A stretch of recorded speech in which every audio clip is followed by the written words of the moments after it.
Mummy, आज मेरी एक प्रेजेंटेशन है, मेरी सफ़ेद कमीज़ कहाँ है? रितेश अपने कमरे से चिल्लाया। बेटा, वो तो प्रेस को दी ही नहीं बहू ने, शांति जी बोली।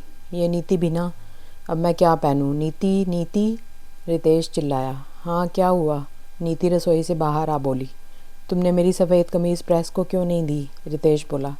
मेरे सामने धोबी आया ही नहीं तो कैसे देती? रितेश, जैसे तुम ऑफिस जाते हो मैं भी जाती हूँ, हर वक्त घर में तो नहीं रहती नहीं। फिर मुझे आए अभी 6 महीने हुए हैं, उससे पहले क्या आप कपड़े प्रेस को नहीं जाते थे? नीति को रितेश का चिल्लाना पसंद नहीं आया तो वो थोड़े गुस्से में बोली। हाँ, तो तब तुम नहीं थी, मैंने बहुत जिम्मेदारी निभा ली, अब तुम आ गई हो तो अब तुम्हारी जिम्मेदारी है। शांति जी शांति से बोल अशांति फैलाए चलती बनी। खैर, उस वक्त रितेश बड़बड़ करता हुआ दूसरी कमीज़ पहन गया और नीति भी खाना बना ऑफिस चली गई।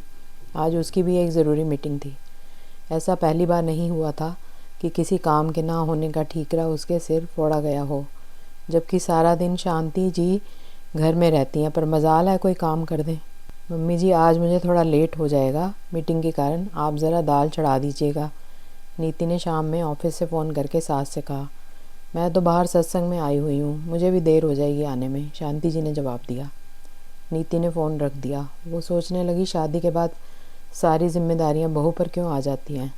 फिर चाहे वो नौकरी पेशा हो या घरेलू। क्यों नहीं ससुराल में उस सास उसे समझती? आखिर वो भी तो एक औरत है।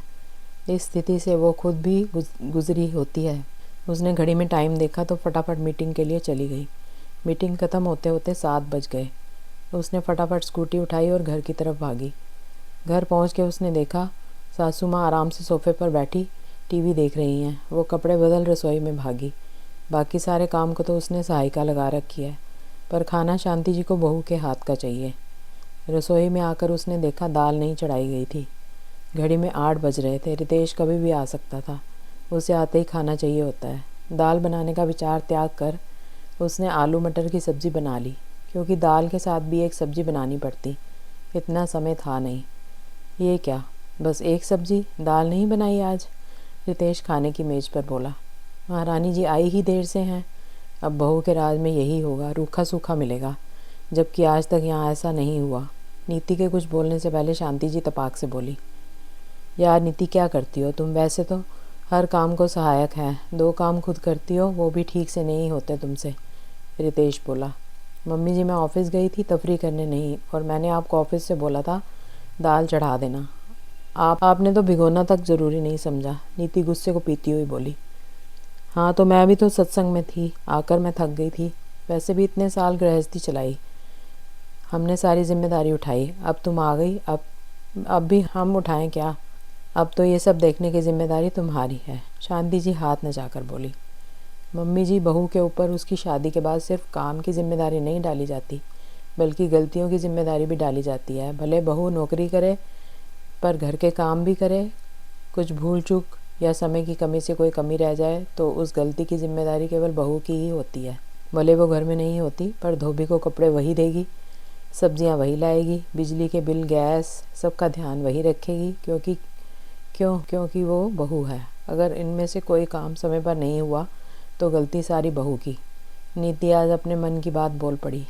नीति, ये कैसे बात कर रही हो तुम माँ से? रितेश गुस्से से बोला। सही बोल रही हूँ रितेश, 6 महीने पहले तक जो काम मम्मी जी आराम से कर लेती थी, अब वो मेरी जिम्मेदारी है। क्यों, क्या मैं तुम्हारी तरह ऑफिस नहीं जाती?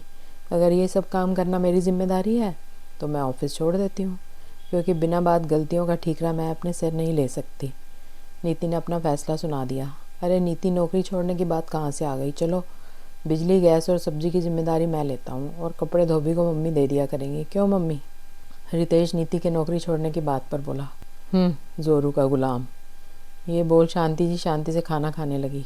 नीति, जो खुद भी अपनी मेहनत के बल पर पाई नौकरी नहीं छोड़ना चाहती थी, उसने बात यहीं ख़त्म करना उचित समझा, क्योंकि आज उसने अपनी बात कह दी थी।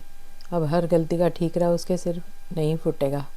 क्यों बहू के आते ही उससे इतनी अपेक्षाएं हो जाती हैं? क्या वो इंसान नहीं? क्या उसके आने से पहले किसी की जिम्मेदारी नहीं थी? किसी से कोई गलती नहीं होती थी? फिर क्यों उसके आने के बाद सारी जिम्मेदारियों के साथ साथ सब गलतियां भी उसी के हिस्से आती हैं? क्यों नहीं उसे बिना बोले सम्मान मिलता है?